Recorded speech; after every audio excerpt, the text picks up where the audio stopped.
નમસ્કાર વિદ્યાર્થી મિત્રો, ગુજરાત સરકારના બાયસેક પ્રોગ્રામ અંતર્ગત આજે આપ સર્વેનું હાર્દિક સ્વાગત છે.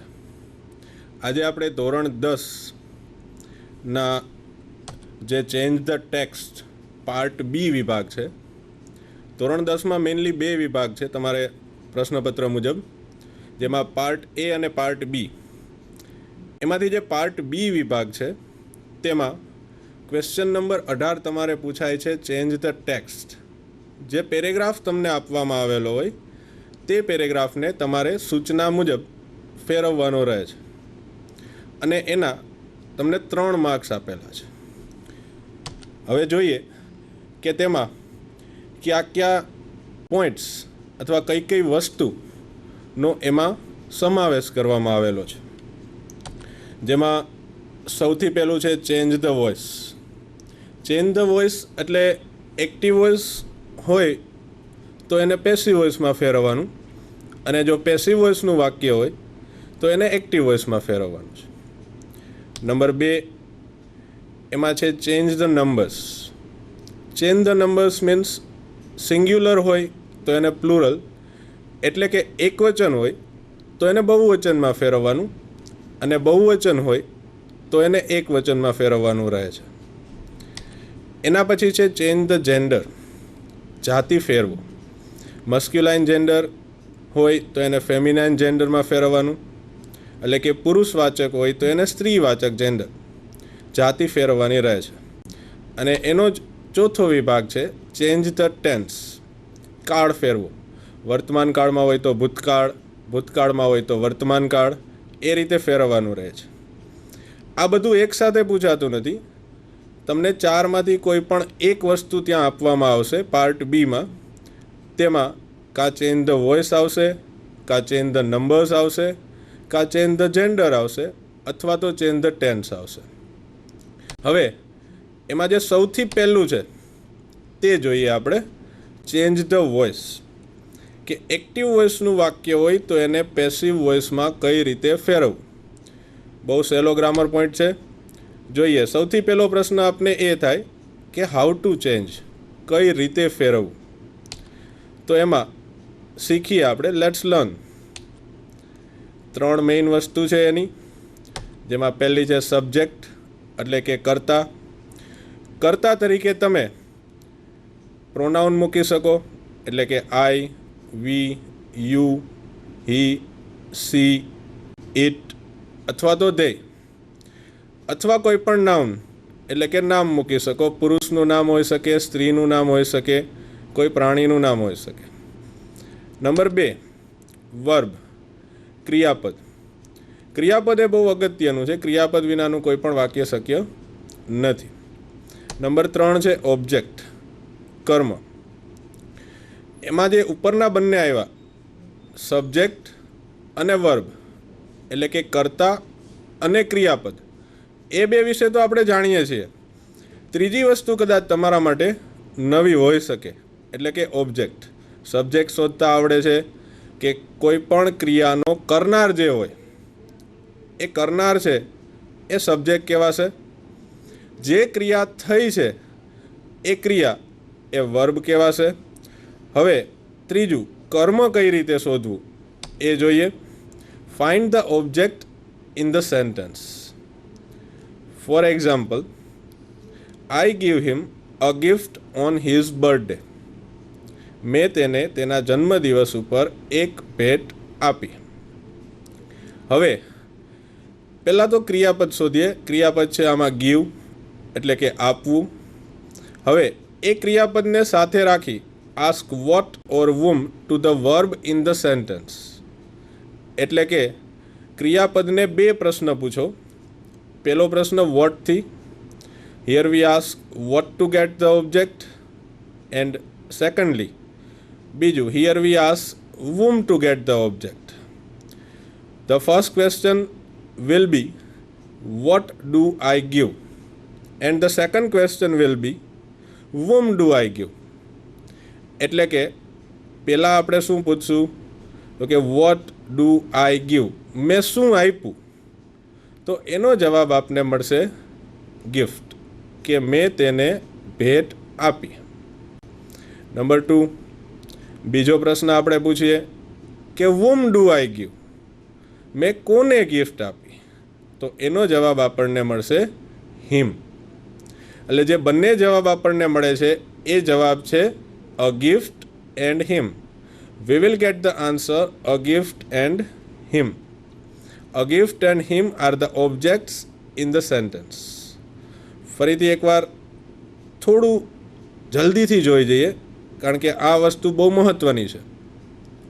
I give him a gift on his birthday. તો સૌથી પહેલાં ક્રિયાપદને સાથે રાખી અને વોટ અથવા whomથી એને પ્રશ્ન પૂછીએ. પહેલો પ્રશ્ન થશે વોટ ડુ આઈ ગીવ, એટલે કે મેં શું આપ્યું? એનો જવાબ થશે ગિફ્ટ. બીજો પ્રશ્ન થશે whom do I give, મેં કોને આપ્યું? તો એનો જવાબ થશે him.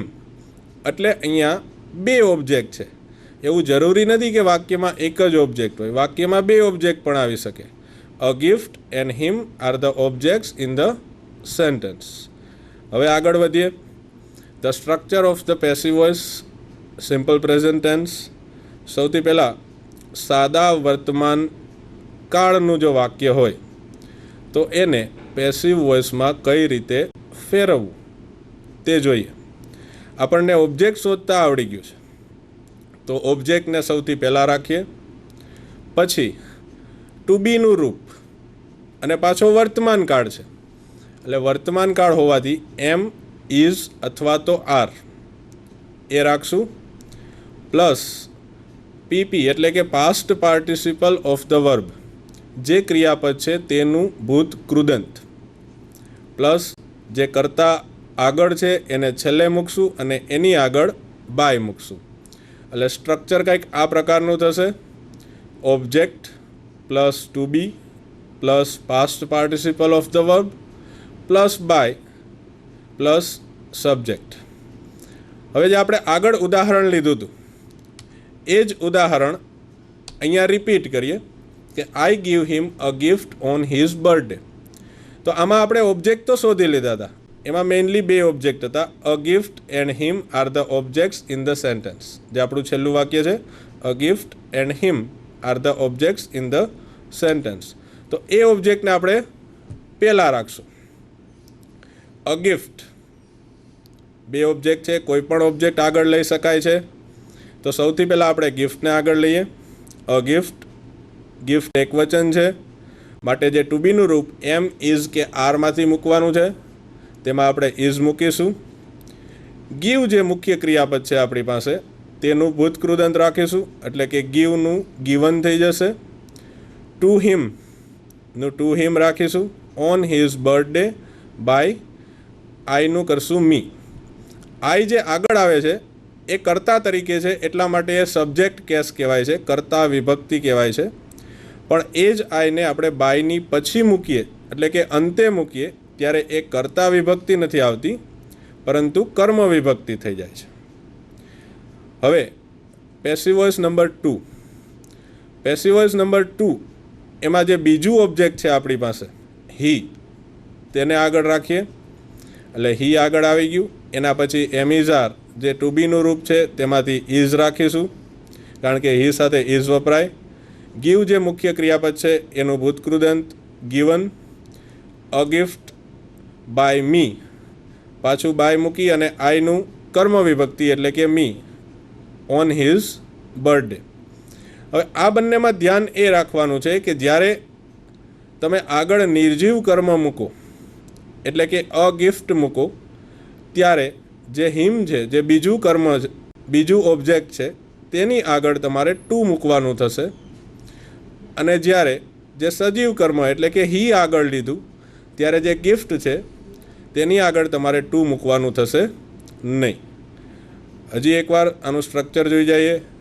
જે ઓબ્જેક્ટ છે એટલે કે જે કર્મ છે તે આગળ આવશે, પછી ટુ બીનું રૂપ એટલે કે એમ, ઇઝ અથવા તો આર આવશે, પછી ભૂતકૃદંત આવશે, ત્યારબાદ બાય અને ત્યારબાદ જે કર્તા છે તે કર્મ બની અને છેલ્લે આવી જશે. આગળ જોઈએ કેસ ફોર્મ્સ. હમણાં આપણે વાત કરી કે કર્તા છે એ કર્તા વિભક્તિ નથી રહેતી પણ કર્મ વિભક્તિ થઈ જાય છે. તો એ સર્વનામમાં કઈ રીતે થાય છે એ જોઈએ. જો સબ્જેક્ટ અને ઓબ્જેક્ટ બે વિભાગ પાડેલા છે, આઈ ધારો કે સબ્જેક્ટ તરીકે આવે તો એ જ્યારે છેલ્લે જાય એટલે કે એની કર્મ વિભક્તિ બને ત્યારે એ મી બની જશે. વી એની જ્યારે કર્મ વિભક્તિ બને ત્યારે અસ બની જશે.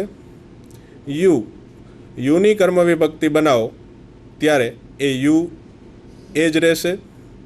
હી જ્યારે અંતે આવશે અને કર્મ વિભક્તિ બનશે ત્યારે એનું હિમ બની જશે. એ જ રીતે સીનું હર થશે, ઈટનું ઈટ અને ધેયનું ધેમ થશે. આ જે ટેબલ છે એ તમારે મેમરાઇઝ કરવાનું છે, તમારે યાદ રાખવાનું છે. કારણ જ્યારે એક્ટિવમાંથી પેસિવ વોઇસમાં તમે વાક્યને ફેરવો ત્યારે તમારે કર્તા વિભક્તિમાંથી કર્મ વિભક્તિમાં જવું પડે.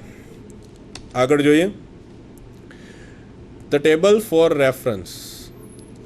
તમારે મેઇનલી 6 પ્રકારના વાક્યો પૂછાય છે, જેમાં છે ધ સિમ્પલ પ્રેઝન્ટ ટેન્સ જે હમણાં આપણે જોયો, એના પછી છે સિમ્પલ પાસ્ટ ટેન્સ સાદો ભૂતકાળ, એના પછી છે સિમ્પલ ફ્યુચર ટેન્સ સાદો ભવિષ્યકાળ, એના પછી કન્ટિન્યુઅસ પ્રેઝન્ટ એટલે કે ચાલુ વર્તમાનકાળ, એના પછી છે ધ કન્ટિન્યુઅસ પાસ્ટ ચાલુ ભૂતકાળ, અને મોડેલ ઓક્ઝિલરીસ જે સહાયકારક ક્રિયાપદો છે તે, જેમ કે can, may, should, would, must વગેરે વગેરે એટસેટ્રા એટસેટ્રા. સૌથી પહેલાં આપણે જે સિમ્પલ પ્રેઝન્ટ ટેન્સ જોયો એમાં આપણે જોયું હતું કે આપણે am is are plus PP એટલે કે past participle of the verb ક્રિયાપદનું ભૂતકૃદંત. મિત્રો એક વસ્તુ મગજમાં રાખી લ્યો હંમેશા કે જ્યારે પણ પેસિવ વોઇસની વાત આવે ત્યારે હંમેશા ભૂતકૃદંત તમારે લખવું જ પડશે. એટલે હંમેશા ત્યાં ભૂતકૃદંત જ આવશે. એટલે કે સાદા વર્તમાન કાળમાં જે આગળ ઓબ્જેક્ટ મૂકો છો તે એના અનુસાર એમ ઇઝ આર, પછી મુખ્ય ક્રિયાપદનું ભૂતકૃદંત. એ જ રીતે સાદો ભૂતકાળ જોઈએ તો was were plus past participle of the verb, આગળ ઓબ્જેક્ટ મૂકો. ઓબ્જેક્ટ જો એક વચનમાં હોય તો વોઝ મૂકો, ઓબ્જેક્ટ જો બહુવચનમાં હોય તો વેર મૂકો, અને ત્યારબાદ તેનું ભૂતકૃદંત જે મુખ્ય ક્રિયાપદ છે તેનું ભૂતકૃદંત મૂકો. ત્રીજું છે સિમ્પલ ફ્યુચર ટેન્સ સાદો ભવિષ્યકાળ. સાદા ભવિષ્યકાળમાં શેલ, વિલ પ્લસ બી અને પ્લસ પાસ્ટ પાર્ટિસિપલ આવશે. શેલ વિલ તો ભવિષ્યકાળમાં હોય જ છે, ઉપરાંત એક વધારાનું બી આપણે મૂકીએ છીએ. એનું કારણ છે કે શેલ વિલ પછી હંમેશા જે કોઈ ક્રિયાપદ આવે એ એના મૂળ રૂપમાં જ રહે છે. એ પણ એક નિયમ છે. અને બીજો નિયમ આપને એમ કહે છે કે પેસિવ વોઇસ એટલે જે મુખ્ય ક્રિયાપદ છે એનું ભૂતકૃદંત થવું જોઈએ. એ આપણે પહેલાં જ કીધું કે પેસિવ વોઇસ એટલે ભૂતકૃદંત તમારે લખવું જ પડશે. તો અહીંયા આ બે નિયમનો ક્લેશ થાય. બે નિયમનો જ્યારે ક્લેશ થાય એટલે વચ્ચેના રસ્તા તરીકે આપણે બી મૂકીએ કે જેથી શેલ અને વિલ પછી બી આવી જાય જે મૂળ રૂપ છે, અને જે મુખ્ય ક્રિયાપદ છે તેનું ભૂતકૃદંત થઈ જાય. એના પછીનો ટેન્સ જોઈએ ધ કન્ટિન્યુઅસ પ્રેઝન્ટ એટલે કે ચાલુ વર્તમાન કાળ. એનું સ્ટ્રક્ચર કંઈક એવું છે કે am is are plus being plus ભૂતકૃદંત. મિત્રો આપણે અહીંયા જે વાત કરીએ છીએ એ પેસિવ વોઇસના સ્ટ્રક્ચરની જ વાત કરીએ છીએ, એના બંધારણની જ વાત કરીએ છીએ વાક્યના. એ ખાસ ધ્યાનમાં લેશો. આમાં પણ એવું થાય છે કે પેસિવ વોઇસ એટલે ભૂતકૃદંત આપણે પહેલાં કહી ચૂક્યા. ઉપરાંત બીજી એક વસ્તુ એ છે કે ચાલુ કાળ એટલે આઈએનજી. તો જો મુખ્ય ક્રિયાપદને આઈએનજી લગાડીએ તો એનું ભૂતકૃદંત કઈ રીતે કરી શકશું? એટલે વચ્ચેના રસ્તા તરીકે આપણે પાછું બીને લઈ આવ્યા અને એને આઈએનજી લગાડ્યું એટલે બીઈંગ થઈ ગયું. જે ઓબ્જેક્ટ તમે આગળ મૂકો એને અનુસાર એમ, ઇઝ અથવા તો આરમાંથી એક પ્લસ બીઈંગ અને જે મુખ્ય ક્રિયાપદ વપરાયેલ છે તેનું ભૂતકૃદંત લખીશું. એના પછીનો ટેન્સ છે ધ કન્ટિન્યુઅસ પાસ્ટ એટલે કે ચાલુ ભૂતકાળ. પ્રશ્ન એ જ છે, ચાલુ કાળ છે આઈએનજી હોવું જોઈએ, પેસિવ વોઇસ છે ભૂતકૃદંત હોવું જોઈએ. વચ્ચેનો રસ્તો બી. આગળ ઓબ્જેક્ટ મૂકી વોઝ અથવા વેરમાંથી, એક વચન હોય તો વોઝ, બહુવચન હોય તો વેર, પ્લસ બીઇંગ અને જે મુખ્ય ક્રિયાપદ છે તેનું ભૂતકૃદંત મૂકીશું. હવે છેલ્લે મોડેલ ઓક્ઝિલરીઝ એટલે કે સહાયકારક ક્રિયાપદ. સહાયકારક ક્રિયાપદ જ્યારે પણ મૂકો ત્યારે એના પછી બી અને એના પછી જે મુખ્ય ક્રિયાપદ છે તેનું ભૂતકૃદંત. સહાયકારક ક્રિયાપદમાં પણ એવું જ છે. સહાયકારક ક્રિયાપદ પછીનું ક્રિયાપદ એ હંમેશા તેના મૂળ રૂપમાં રહે છે, એ એક નિયમ છે. અને પેસિવ વોઇસની આપણે વાત કરી કે passive voice is equal to ભૂતકૃદંત, એમ સમજીને ચાલીએ તો પણ ચાલે. એટલે કે ભૂતકૃદંત પણ મૂકવાનું છે તો ભૂતકૃદંત મુખ્ય ક્રિયાપદનું કરી દઈએ. સહાયકારક ક્રિયાપદ પછી જે મૂળ ક્રિયાપદ મૂકવાનું આવે તેના માટે આપણે બી મૂકીએ. આગળ વધીએ.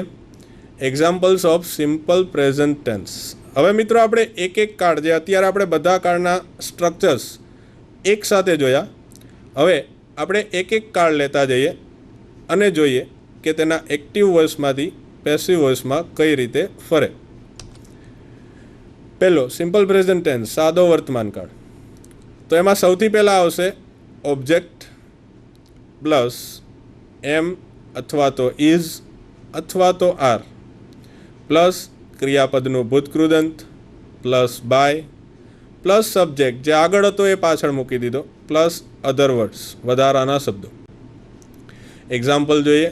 હી brings a newspaper from the market. તે બજારમાંથી છાપું લઈ આવે છે. હવે સૌથી પહેલાં ક્રિયાપદ શોધીએ, કારણ કે આપણે પહેલાં ઓબ્જેક્ટ શોધવું પડશે. અહીંયા તો તમને આપેલું છે, જે રેડ લેટર્સ છે એ ઓબ્જેક્ટ છે, બરાબર, પણ પહેલાં આપણે શોધવાનો પ્રયત્ન કરીએ. તો બ્રિંગ એટલે લઈ આવવું. તો ક્રિયાપદને સાથે રાખી અને શું પ્રશ્ન પૂછવાથી, એટલે કે વોટથી પ્રશ્ન પૂછવાથી વોટ ડઝ હી બ્રિંગ, તે શું લઈ આવે છે, તો એનો જવાબ આપણને મળશે અ ન્યૂઝપેપર, એટલે કે છાપું. તો છાપું છે એ આપણું કર્મ થયું. તો એ કર્મને આગળ રાખીએ એટલે કે ન્યૂઝપેપર વાક્યની શરૂઆતમાં આવશે. ન્યૂઝપેપર એક વચન છે એટલા માટે એને અનુસાર એમિઝારમાંથી ઇઝ રાખીએ. જે મુખ્ય ક્રિયાપદ છે બ્રિંગ, એનું ભૂતકૃદંત કરવાનું થશે એટલે બ્રિંગનું ભૂતકૃદંત થશે બ્રોટ. એના પછી બાય લખીએ. જે હી છે કર્તા, એને છેલ્લે મૂકવાનો થશે, પણ હવે સબ્જેક્ટિવ કેસ તરીકે નહીં મૂકવાનો થાય, પણ ઓબ્જેક્ટિવ કેસ તરીકે મૂકવાનો થશે. એટલે કે કર્તા વિભક્તિ તરીકે નહીં, પણ કર્મ વિભક્તિ તરીકે મૂકવાનું થશે. એટલા માટે હીનું થઈ ગયું હિમ. અને જે વધારાના શબ્દો છે other words from the market, એટલે આખું વાક્ય કંઈક એ પ્રકારે થશે કે a newspaper is brought by him from the market. બીજું એક ઉદાહરણ લઈએ. She writes greeting cards to her brother. સૌથી પહેલાં શું કરવાનું? ક્રિયાપદ શોધવાનું. તો કે રાઇટ. રાઇટ એટલે લખવું. શું લખવાની વાત છે? What does she write? જવાબ મળશે ગ્રીટિંગ કાર્ડ્સ. બીજી વાર પણ પ્રશ્ન પૂછવાનો, whom. Whom does she write? તેણી કોને લખે છે? તો એનો જવાબ પણ મળે છે કે હર બ્રધર. એનો અર્થ એ થયો કે આ વાક્યમાં એક કર્મ નથી પણ બે કર્મ છે. એનો અર્થ એ કે આ વાક્ય દ્વિકર્મક વાક્ય છે. બંનેમાંથી કોઈ પણ ઓબ્જેક્ટને આગળ લઈ શકાય. આપણે બંને ઓબ્જેક્ટને આગળ લઈને વાક્ય બનાવેલા છે. જોઈએ. સૌથી પહેલાં ગ્રીટિંગ કાર્ડ્સને લીધું. તો ગ્રીટિંગ કાર્ડ્સ ઓબ્જેક્ટ એટલે કે આગળ આવ્યું. હવે કાર્ડ્સ છે એટલે બહુવચન છે, તો બહુવચનમાંથી એમ ઇઝ આરમાંથી બહુવચન માટે આર વપરાણું. રાઇટ જે મુખ્ય ક્રિયાપદ છે એનું ભૂતકૃદંત કર્યું એટલે કે રિટન. બાય સીનું હર કર્યું. સી સબ્જેક્ટ તરીકે છે પણ અહીંયા કર્તા વિભક્તિ નહીં, પણ બાય પછી કર્મ વિભક્તિ આવે એટલે સી નહીં પણ હર લખ્યું. અને જે અન્ય શબ્દો અધર વર્ડ્સમાં ટુ હર બ્રધર. હવે જે બીજું કર્મ છે હર બ્રધર, તેને આગળ લઈએ. તો હર બ્રધર, હવે અહીં બ્રધર એક વચન છે માટે ઇઝ આવ્યું. મુખ્ય ક્રિયાપદ રાઇટ છે, એનું ભૂતકૃદંત કર્યું એટલે કે રિટર્ન થઈ ગયું. ગ્રીટિંગ કાર્ડ્સને ત્યાં ને ત્યાં રાખ્યું, એને છેલ્લે નથી નાખ્યું પણ એને ત્યાં ને ત્યાં રહેવા દીધું. અને બાય કરી અને સી જે કર્તા તરીકે છે તેને અંતે કર્મ તરીકે હર મૂકેલું છે. એક વસ્તુ ખાસ ધ્યાનમાં રાખજો, હજી પહેલાં પણ કીધું હતું, હજી કહી દઉં છું કે જ્યારે ગ્રીટિંગ કાર્ડ્સ અથવા તો કોઈ પણ નિર્જીવ કર્મ આગળ રાખો ત્યારે જે બીજું કર્મ છે એની આગળ ટુ આવશે, અને જ્યારે એ સજીવ કર્મને આગળ રાખશો ત્યારે જે બીજું કર્મ છે જેમ કે ગ્રીટિંગ કાર્ડ્સ, તો એની આગળ ટુ આવશે નહીં. ત્રીજું ઉદાહરણ લઈએ. હવે તો સમજાઈ ગયું હશે અને ફાવતું પણ હશે, તો સાથે સાથે કરતા જાઓ. આઈ ડ્રિંક મિલ્ક ડેઇલી. તો ડ્રિંક એટલે પીવું.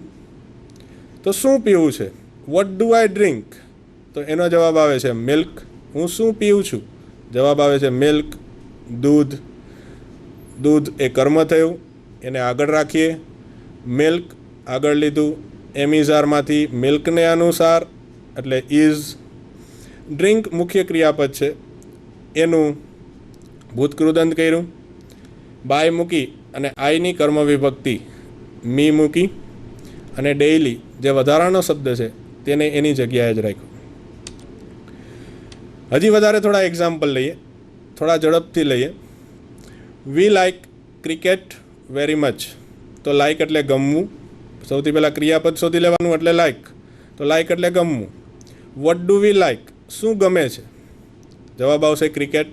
તો ક્રિકેટ ઓબ્જેક્ટ થયું, કર્મ થયું. એને આગળ લઈએ એટલે ક્રિકેટ એમિઝારમાંથી ક્રિકેટ છે માટે ઇઝ મુખ્ય ક્રિયાપદ લાઇક, તો એનું લાઇકડ કર્યું. બાય મૂકી અને વીની કર્મ વિભક્તિ અસ મૂકી છે, અને વેરી મચ જે વધારાના શબ્દો છે તે એની જગ્યાએ જ રાખ્યા છે. એના પછીનું ઉદાહરણ, they speak English in the school. તો સૌથી પહેલાં ક્રિયાપદ શોધીએ.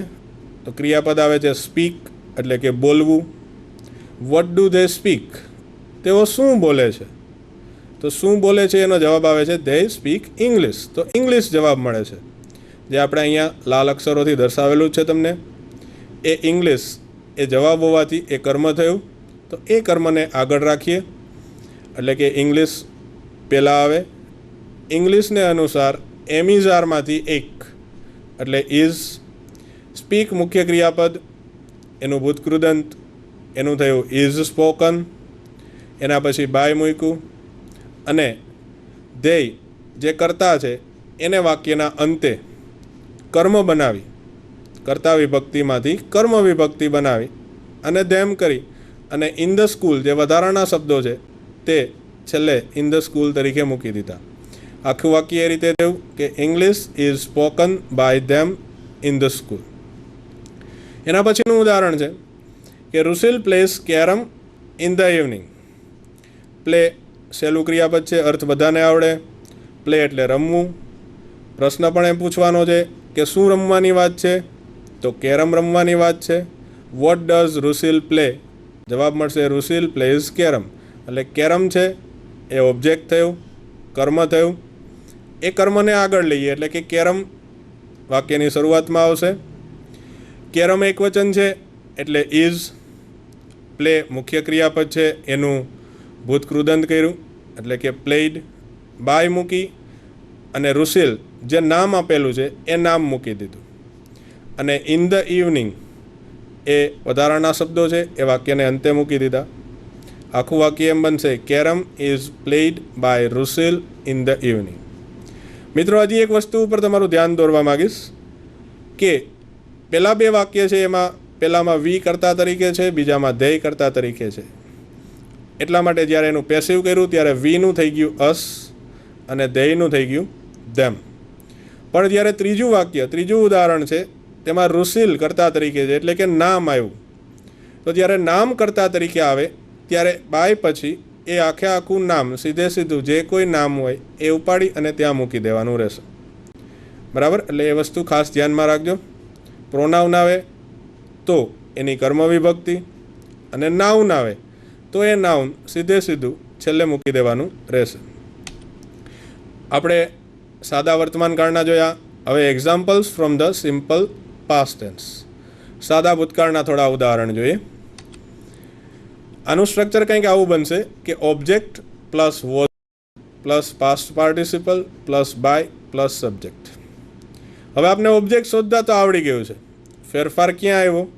તો કે ફેરફાર ભૂતકાળ છે માટે પહેલાંમાં આપણે એમ ઇઝ આર લખતા હતા, આમાં હવે વોઝ વેર લખીશું, પ્લસ ભૂતકૃદંત પ્લસ બાય અને plus subject. I got a prize last week. તો ગોટ એટલે મેળવવું, તો શું મેળવું? What did I get? એવો જ્યારે પ્રશ્ન પૂછવામાં આવે ત્યારે એનો જવાબ મળે છે અ પ્રાઇઝ, ઇનામ. તો પ્રાઇઝ છે એ ઓબ્જેક્ટ થયું, એને આગળ રાખીએ. વોઝ અથવા વેર, જો એક વચન હોય તો વોઝ મૂકીશું, જો બહુવચન હોય તો વેર મૂકીશું. અહીંયા પ્રાઇઝ છે એક વચન છે માટે વોઝ. ગોટ છે એનું ભૂતકૃદંત પણ ગોટ જ થાય છે, ભલે બંને સ્પેલિંગ સમાન લાગતા હોય, પણ ઉપરના વાક્યમાં તમારે જે ગોટ છે એને ભૂતકાળ સમજવાનું છે અને નીચેના વાક્યમાં જે જીઓટી ગોટ છે તેને તમારે ભૂતકૃદંત સમજવાનું છે. ઘણા ક્રિયાપદ એવા છે કે જેના ભૂતકાળ અને ભૂતકૃદંત બંને સમાન થાય છે, એ વસ્તુ ધ્યાનમાં રાખશો. ગોટ પછી બાય અને આઈ જે કર્તા તરીકે આપેલો છે એની કર્મ વિભક્તિ એટલે કે મી, અને જે અન્ય શબ્દો લાસ્ટ વીક છે તે એમને રાખીશું. એના પછી છે Shruti found mistakes in the sum. તો ફાઉન્ડ એટલે શોધવું. What did Shruti find? શ્રુતિને શું મળ્યું? તો શ્રુતિને ભૂલો મળી. શ્રુતિને એના દાખલામાં શું મળ્યું? તો શ્રુતિને એના દાખલામાં ભૂલો મળી. તો ભૂલો છે એ કર્મ થયું એટલે મિસ્ટેક્સ એ આગળ આવશે. મિસ્ટેક્સ બહુવચન છે માટે વેર. એના પછી ફાઉન્ડ છે એ ઉપર ભૂતકાળ છે, અહીંયા પણ ફાઉન્ડ છે પણ એ ભૂતકૃદંત છે. બાય મૂકી અને આગળ નાઉન છે, શ્રુતિ નામ છે, એ આખે આખું નામ મૂકી દેવાનું રહેશે. અને છેલ્લા જે અન્ય શબ્દો છે ઇન ધ સમ એ મૂકી દેવાના રહેશે. ત્રીજું ઉદાહરણ જોઈએ. વી હેલ્પ્ડ રાજ યસ્ટરડે. તો અહીંયા આપણે વોટથી પ્રશ્ન પૂછશું, શું હેલ્પ કરી? તો એનો જવાબ આપણને મળતો નથી. પણ એ જ પ્રશ્ન આપણે વુમથી પૂછશું કે કોને મદદ કરી, તો આપણને જવાબ મળશે રાજને મદદ કરી. તો આ બીજું કર્મ છે, બરાબર. રાજ છે એ કર્મ થયું, એને આગળ રાખીશું. રાજ એકવચન છે એટલા માટે વોઝ વાપર્યું. હેલ્પ્ડ ભૂતકૃદંત તરીકે મૂક્યું. બાય મૂકી અને વી જે સબ્જેક્ટ તરીકે છે એનું કર્મ એટલે કે અસ મૂક્યું છે. આગળ જોઈએ એક્ઝામ્પલ્સ. ધ મોડેલ ઓક્ઝિલરીઝ જે સહાયકારક ક્રિયાપદો છે તેના ઉદાહરણ જોઈએ. Object plus shall will plus be plus past participle plus by plus subject plus other words. થોડું લાંબુ લાગે એવું સ્ટ્રક્ચર છે, પણ જ્યારે વાક્ય બનાવશું ત્યારે એ જ વસ્તુ સહેલી છે કે પહેલાં કર્મ, પછી સેલ અથવા વિલ મૂક્યું, પછી એક વધારાનું બી છે અને ભૂતકૃદંત બાય કરતા અને વધારાના શબ્દો તો આપણે મૂકીએ જ છીએ. વાક્ય જોઈએ. You will score good marks in English this year. હવે આ જે સ્લાઇડ છે એમાં જે કર્મ છે તે લાલ અક્ષરે દર્શાવેલ નથી. તમે શોધવાનો પ્રયત્ન કરો, જવાબ આપેલો જ છે એટલે કોઈ વાંધો નથી, છતાં શોધવાનો પ્રયત્ન કરો તો સરળતાથી મળી જશે. સ્કોર કરવાની વાત છે. શું સ્કોર કરવાની વાત છે? તો કે ગુડ માર્ક્સ, સારા માર્ક્સ સ્કોર કરવાની વાત છે, એટલા માટે ગુડ માર્ક્સ આગળ આવશે. એના પછી વિલ, વધારાનું એક બી, અને જે સ્કોર મુખ્ય ક્રિયાપદ છે એનું ભૂતકૃદંત એટલે કે સ્કોર્ડ આવી જશે. ઇન ઇંગ્લિશ જે વધારાનો શબ્દ છે ત્યાં જ મૂકી દીધો છે. બાય યુનું કર્મ પણ યુ જ થાય અને ધીસ યર વાક્ય પૂરું કર્યું છે.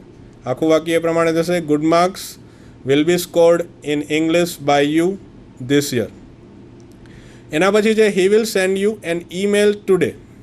તો સેન્ડ એટલે મોકલવું. શું મોકલવાની વાત છે? તો કે ઈમેલ મોકલવાની વાત છે. એન ઈમેલ એને આગળ લીધું, વિલનું વિલ રાખ્યું, વધારાનું બી મૂક્યું. સેન્ડ એનું ભૂતકૃદંત સેન્ટ કર્યું. To you by him today, જે હી છે એનું બાય કરી અને હિમ મૂકેલું છે. ટુડે જે વાક્યના અંતે છે. આખું વાક્ય થશે an email will be sent to you by him today. ત્રીજું ઉદાહરણ છે. They will make a giant statue. તો મેક એટલે બનાવવું. શું બનાવવાની વાત છે? તો કે જાયન્ટ સ્ટેચ્યુ, એક ભવ્ય મૂર્તિ બનાવવાની વાત છે. જાયન્ટ સ્ટેચ્યુ આગળ રાખીએ. એવું જરૂરી નથી કે એક જ શબ્દ હોય એ જ કર્મ હોય, 2-3 શબ્દો ભેગા થઈ અને પણ કર્મ બની શકે. જે અહીંયા ઉદાહરણમાં આપેલું છે કે જાયન્ટ સ્ટેચ્યુ 2 શબ્દ છે. તો જાયન્ટ સ્ટેચ્યુ વિલનું વિલ રાખ્યું, વધારાનું એક બી. મેક જે ક્રિયાપદ છે તેનું ભૂતકૃદંત કર્યું. ધેય જે કર્તા છે એની કર્મ વિભક્તિ બનાવી અને બાય પછી બાય ધેમ એ રીતે મૂકેલું છે. આગળ જોઈએ. એ જ પ્રકારના ઓક્ઝિલરીના જ ઉદાહરણ છે, એટલે કે સહાયકારક ક્રિયાપદના જ ઉદાહરણો છે. We can buy this car now. તો બાય એટલે ખરીદવું. આપણે ઓક્ઝિલરી વર્બ કરતાં જે મુખ્ય ક્રિયાપદ છે એને પ્રશ્ન પૂછીશું શુંથી. બાય એટલે ખરીદવું, એટલે શું ખરીદવાની વાત છે? તો કે ધીસ કાર, આ કાર ખરીદવાની વાત છે. તો ધીસ કારને આગળ રાખ્યું. ધીસ કાર, કેનનું કેન, વધારાનું બી, બાયનું ભૂતકૃદંત બોટ, બાય મૂકી, વીનું અસ કર્યું, નાવને એની જગ્યાએ જ રાખ્યું. આખું વાક્ય કંઈક આ રીતે થયું કે this car can be bought by us now. એના પછીનું ઉદાહરણ જોઈએ. એ શુડ રીડ ઇંગ્લિશ ન્યૂઝપેપર્સ. તો રીડ એટલે વાંચવું. શું વાંચવાની વાત છે? ઇંગ્લિશ નહીં, ઇંગ્લિશ ન્યૂઝપેપર્સ.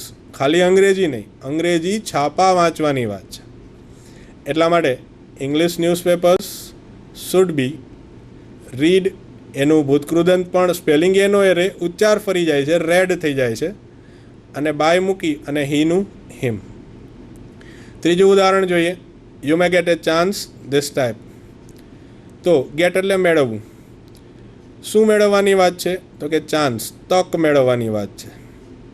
ચાન્સને આગળ લીધો, અ ચાન્સ, મેને મે રાખ્યું, ત્યાં પછી વધારાના ક્રિયાપદ તરીકે બી. ગેટ એનું ભૂતકૃદંત ગોટ, બાય મૂક્યું, એના પછી યુ મૂકેલું છે અને ધીસ ટાઈમ એ ત્યાં જ રાખેલું છે. આખું વાક્ય થશે a chance may be got by you this time. Now examples from the present continuous tense, એટલે કે ચાલુ વર્તમાન કાળ. આપણે અત્યાર સુધીમાં 3 પ્રકારના વાક્ય જોયા. સાદો વર્તમાન કાળ, સાદો ભૂતકાળ અને ઓક્ઝિલરી એટલે કે સહાયકારક ક્રિયાપદવાળા વાક્યો આપણે જોયા. હવે જે છે એ પ્રેઝન્ટ કન્ટિન્યુઅસ ટેન્સ, ચાલુ વર્તમાન કાળ, એના વાક્યો જોઈએ. પહેલું વાક્ય જોઈએ. Watch Sachin is hitting a sixer. Watch જે છે એ ચાલુ વર્તમાન કાળનું એક લક્ષણ છે કે જે ક્રિયા હોય એ ચાલુ બતાવવાની હોય. એટલા માટે જુઓ, સચિન સિક્સર મારી રહ્યો છે. તો જુઓ એ એમને રાખવાનું છે. આપણે પાછળના વાક્ય ઉપર ધ્યાન આપવાનું છે કે Sachin is hitting a sixer. તો હિટ એટલે મારવું. શું મારવાની વાત છે? What is Sachin hitting? તો સિક્સર મારે છે. તો સિક્સર છે એ ઓબ્જેક્ટ થયું. એ ઓબ્જેક્ટને આગળ લેશું. વોચ ત્યાં રાખ્યું, અ સિક્સર એને આગળ લીધું. સિક્સર એક વચન છે માટે ઇઝ મૂક્યું. વધારાનું બીઇંગ એક વધારાના ક્રિયાપદ તરીકે મૂકેલું છે. હિટ જે મુખ્ય ક્રિયાપદ છે તેનું ભૂતકૃદંત પણ હિટ થાય છે એટલે એ મૂકેલું છે. અને બાય કરી અને આગળ જે નાઉન છે, સચિન નામ છે, એટલે સીધું સચિન જે નામ છે એ ત્યાં મૂકી દીધેલું છે. એક વસ્તુ આમાં ધ્યાનમાં તમારે આવી હશે કે જ્યારે પણ આઈએનજી વાળું વાક્ય આવશે ત્યારે એક વધારાના ક્રિયાપદની જરૂર પડશે. કારણ આપણે પહેલાં જ વાત થઈ હતી કે passive voice is equal to ભૂતકૃદંત એમ ગણો તો ચાલે. એટલે કે જે મુખ્ય ક્રિયાપદ છે તેનું તમારે ભૂતકૃદંત તો કરવું જ પડશે. એટલા માટે હિટનું ભૂતકૃદંત તો તમારે કરવાનું જ છે. તો આઈએનજીનું શું? તો આઈએનજી માટે એક વધારાનું ક્રિયાપદ ઉમેરીએ બી અને એને આઈએનજી લગાડી દઈએ એટલે એ બની ગયું બીઇંગ. અને હિટનું ભૂતકૃદંત પણ થઈ ગયું. આખું વાક્ય એ પ્રમાણે થયું કે watch a sixer is being hit by Sachin. એના પછી એક ઉદાહરણ હજી જોઈએ કે listen she is singing an old film song. તો સિંગ એટલે ગાવું. શું ગાવાની વાત છે? તો કે એન ઓલ્ડ ફિલ્મ સોંગ, એક જૂનું ફિલ્મનું ગીત. એને આગળ રાખીએ. લિસન તો ત્યાં રાખવાનું છે. એન ઓલ્ડ ફિલ્મ સોંગ જે છે તેને આગળ લઈએ, ઓબ્જેક્ટ છે એને આગળ લઈએ. સોંગ એક વચન છે એટલા માટે ઇઝ રાખીશું. આઈએનજી વાળું છે એટલે બીઈંગ, સિંગનું ભૂતકૃદંત સંગ, અને બાય મૂકી અને સીનું હર. હજી એક ઉદાહરણ લઈએ. Look, the children are playing cricket. તો પ્લે એટલે રમવું. શું રમવાની વાત છે? તો કે ક્રિકેટ રમવાની વાત છે, એટલે ક્રિકેટ છે એ કર્મ થયું. તો કર્મને આગળ લઈએ. લુક ત્યાં ને ત્યાં રહેશે, ક્રિકેટને આગળ લીધું. ક્રિકેટ એકવચન છે માટે ઇઝ, આઈએનજીને કાઢી અને બી સાથે લગાડ્યું એટલે કે બની ગયું બીઈંગ. મુખ્ય ક્રિયાપદ જે છે પ્લે, તેનું પ્લેઇડ કર્યું. બાય મૂકી અને આગળ નાઉન છે ચિલ્ડ્રન, તેને છેલ્લે મૂકી દીધું એટલે બાય ધ ચિલ્ડ્રન. આખું વાક્ય થયું look, cricket is being played by the children. હજી થોડા ઉદાહરણ લઈ લઈએ ફટાફટ.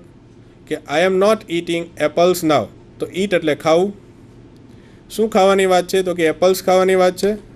એપલ્સને આગળ લીધા, બહુવચન છે એટલા માટે આર. નોટ છે તો નોટને પણ આરની સાથે જ મૂકી દઈએ. આઈએનજી કાઢીને બી સાથે લગાડી એટલે બીઈંગ. ઈટનું ભૂતકૃદંત ઈટન, બાય મૂકી અને આઈની કર્મ વિભક્તિ મી, અને નાવને એની જગ્યાએ રાખીએ. એના પછીનું the doctor is operating the patients now. તો ઓપરેટ કરવું, તો શું કરે છે? તો ઓપરેટ કરે છે, બરાબર. પણ વુમ, કોનું ઓપરેશન થાય છે એમ એ રીતે પૂછો તો ધ પેશન્ટ્સ એ કર્મ બનશે. એટલા માટે આગળ ધ પેશન્ટ્સ આવશે. પેશન્ટ્સ બહુવચન છે એટલા માટે આર. આઈએનજી જે છે તેને બીઈંગ સાથે બી સાથે લગાડશું એટલે બીઈંગ બની ગયું. ઓપરેટનું ભૂતકૃદંત ઓપરેટેડ. બાય આગળ ધ ડૉક્ટર કરતા છે એને અંતે ધ ડૉક્ટર એમને મૂકી દઈશું. એના પછીનું Bhairavi is drawing this pictures. તો ડ્રો કરવું એટલે દોરવું. શું દોરવાની વાત છે? તો કે ધીસ પિક્ચર્સ. ધીસ પિક્ચર્સને આગળ લેશું, કર્મ મળી ગયું. પિક્ચર્સ બહુવચન છે, આર. આઈએનજી કાઢી અને બી સાથે એટલે બીઈંગ. ડ્રોનું ભૂતકૃદંત ડ્રોન. ભૈરવી નામ છે તો એ નામ એમને બાય મૂકી અને એ નામ ભૈરવી છેલ્લે મૂકી દેશું. આખું વાક્ય બનશે this pictures are being drawn by Bhairavi. Now examples of past continuous tense. જે રીતે આપણે પ્રેઝન્ટ કન્ટિન્યુઅસ ટેન્સ એટલે કે ચાલુ વર્તમાન કાળના ઉદાહરણ લીધા, એ રીતે પાસ્ટ કન્ટિન્યુઅસ ટેન્સના પણ લઈએ. The sports teacher was watching there game. Watch એટલે જોવું. શું જોવાની વાત છે? તો કે ધેર ગેમ, તેમની રમત જોવાની વાત છે. તો એને આગળ લેશું ધેર ગેમ. ગેમ એકવચન છે માટે વોઝ.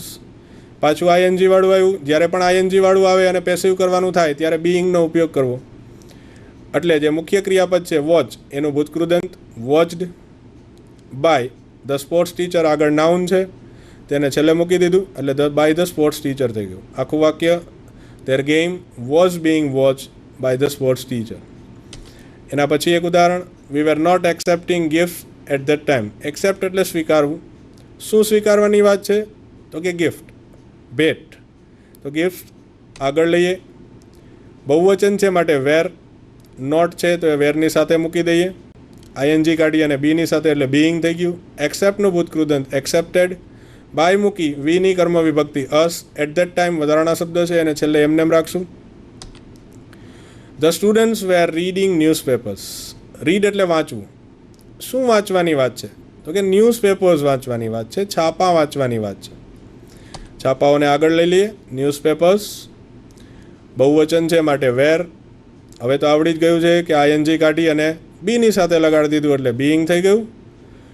રીડ એનું ભૂતકૃદંત રેડ. સ્પેલિંગ એનો એ રહે છે, ઉચ્ચાર ફરી જાય છે. રીડ રેડ રેડ એટલે રેડ થઈ જાય છે.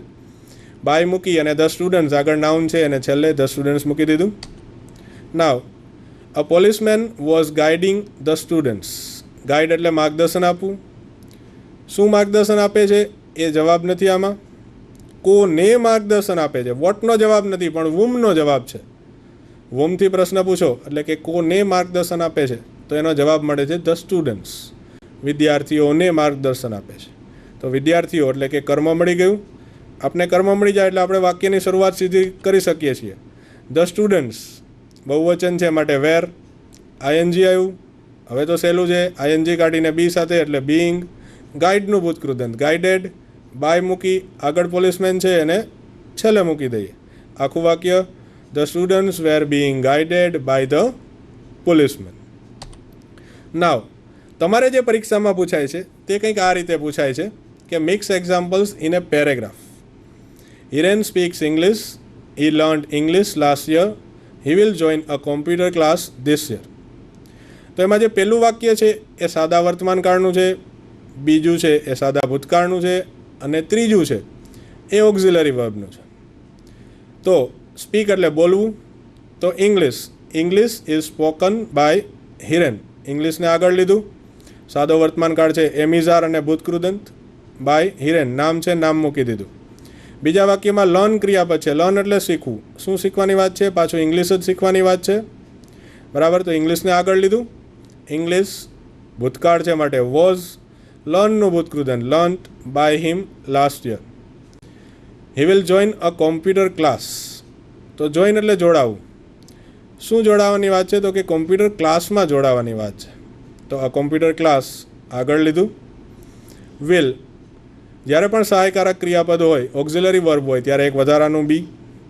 જોઈનનું ભૂતકૃદંત જોઈન્ડ બાય હિમ. હી છે માટે હિમ લખશું. અને ધીસ યર છેલ્લે છે તે એમને રાખશું. હજી એક ઉદાહરણ જોઈએ. She can solve any puzzle in no time, but yesterday she took much time. I don't know the reason. એમાં પહેલાંમાં છે સોલ્વ. તો સોલ્વને શુંથી પ્રશ્ન પૂછીએ કે શું સોલ્વ કર્યું, તો એનો જવાબ મળે છે પઝલ સોલ્વ કર્યું. મીન્સ એનો ઉકેલ લઈ આવ્યા. તો પઝલનો ઉકેલ લઈ આવ્યા, કોયડાનો ઉકેલ લઈ આવ્યા. તો એની પઝલ છે એ આગળ કર્મ બનશે. કેન સહાયકારક છે, એના પછી બી આવે હંમેશા. સોલ્વનું ભૂતકૃદંત સોલ્વડ બાય મૂકી. સીનું હર. ઇન નો ટાઈમ વધારાના છે શબ્દો, એ છેલ્લે એમને મૂકી દીધા. બટ યસ્ટરડે ત્યાં સુધી એ વધારાનું છે એ રાખીએ. બરાબર. ટૂંક એટલે લેવું. શું લેવાની વાત છે? તો કે ઘણો બધો સમય, મચ ટાઈમ, ઘણો સમય લીધો. તો મચ ટાઈમ એ કર્મ થયું, એને આગળ લીધું. એક વચન છે ટાઈમ માટે વોઝ. ટૂંકનું ભૂતકૃદંત ટેકન બાય સીનું her. I don't know the reason. તો શું જાણતા નથી? તો કે કારણ જાણતા નથી, રીઝન જાણતા નથી. તો રીઝનને આગળ લીધું. સાથે આર્ટિકલ હોય તો ભેગો લઈ લેવો. એટલા માટે ખાલી રીઝન નહીં, પણ ધ રીઝન. ધ રીઝન ઇઝનું ઇઝ. રીઝન એક વચન છે માટે ઇઝ. નોટ છે માટે નોટ રાખ્યું. અન્ડરસ્ટુડ બરાબર બાય મી. એના પછી જે બીજો વિભાગ છે તમારે ચેન્જ ધ જેન્ડર, જાતિ બદલો, એ જોઈએ. એમાં એક પેરેગ્રાફ આપેલો છે તમને, વાંચી જઈએ પહેલાં કે Manan likes his handwriting. He writes everything himself. His friends praise him for his handwriting. નીચે જે સૂચના આપેલી છે એવી સૂચના તમને પરીક્ષામાં આપેલી હશે કે use Madhavi in place of Manan. એટલે કે મનનની જગ્યાએ તમારે માધવી રાખવાનું છે. તો ક્યાં ક્યાં ફેરફાર થશે એ જોઈએ. તો સૌથી પહેલાં મનન, પછી હિઝ, પછી હી, હિમસેલ્ફ, હિઝ, હિમ, હિઝ, આટલા ફેરફારો થશે. કારણ કે આ બધા શબ્દો મનનને લાગુ પડે છે. હવે જવાબ જોઈએ. જવાબ એ પ્રકારે છે કે Madhavi likes her handwriting. She writes everything her self. Her friends praise her for her handwriting. ક્યાં ફેરફાર થયો એ જોઈ લઈએ. હર, માધવી, સી, હરસેલ્ફ, હિમસેલ્ફનું હરસેલ્ફ થઈ ગયું, હિઝનું હર થઈ ગયું, હિમનું પણ હર થઈ ગયું, અને હિઝનું હર થઈ ગયું. હવે જે લાસ્ટ પોઈન્ટ, ચેન્જ નંબર્સ. તમારે એક વચનમાંથી બહુવચનમાં ફેરવવાનું રહેશે. એનું એક ઉદાહરણ જોઈએ. The lady was sitting in her car. She was talking to her child. The child was shouting. એમાં જે એકવચનના શબ્દો છે એને તમારે બહુવચનમાં ફેરવવાના રહે છે. નીચે આપેલું પણ છે કે start this way. The ladies were. Lady આપેલું છે એનું બહુવચન કરવાનું થયું. ફેરફાર ક્યાં થશે? તો કે ધ લેડી, પછી એક was, Har, car, C, was, Har, child, બીજું એક ચાઇલ્ડ અને વોઝ. જવાબ કંઈક આ પ્રકારે થયો. ફેરફાર ક્યાં થયો? તો કે લેડીનું લેડીઝ થઈ ગયું, વેર બહુવચનમાં આવી ગયું, ધેર પણ થઈ ગયું, કારનું કાર્સ થઈ ગયું, બહુવચનનું સર્વનામ ધેય આવી ગયું, વેર થઈ ગયું, આમાં પણ બહુવચનનું ધેર થઈ ગયું. ચાઇલ્ડ હતું એને બદલે ચિલ્ડ્રન થઈ ગયું, આમાં પણ ચાઇલ્ડને બદલે ચિલ્ડ્રન થઈ ગયું. અહીંયા વેર આવી ગયું. એટલે જેટલા એકવચનના શબ્દો હતા એ બધા બહુવચનમાં આવી ગયા. હજી એક ઉદાહરણ જોઈએ. My father is very strict. He sets his own rules. He always tells me to follow the rules. I like to follow his rules. જોઈએ ક્યાં ક્યાં ફેરફાર થાય છે. તો કે father, is, he, sets, his, he, tells, his. આમાં તમને કદાચ એવું થતું હશે કે માયનું શા માટે આપણે ફેરફાર નથી કરતા.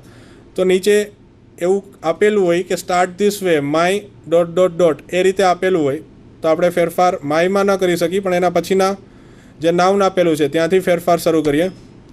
હવે માય ફાધરનું થઈ જશે માય પેરેન્ટ્સ. માતા પિતા બંનેને સાથે લઈ લઈએ એટલે પેરેન્ટ્સ થઈ ગયું. પછી તો કે આર, ધેન ધે, સર્વનામ છે બહુવચનનું, એ થઈ ગયું. એ જ રીતે સેટ્સ હતું જે સાદા વર્તમાન કાળ ત્રીજા પુરુષ એકવચન સાથે એસ આવે, એને બદલે અહીંયા ધેય થયું એટલે સેટ્સનું થઈ ગયું સેટ. એના પછી ધેર થઈ ગયું, ધેય. એના પછી ટેલ.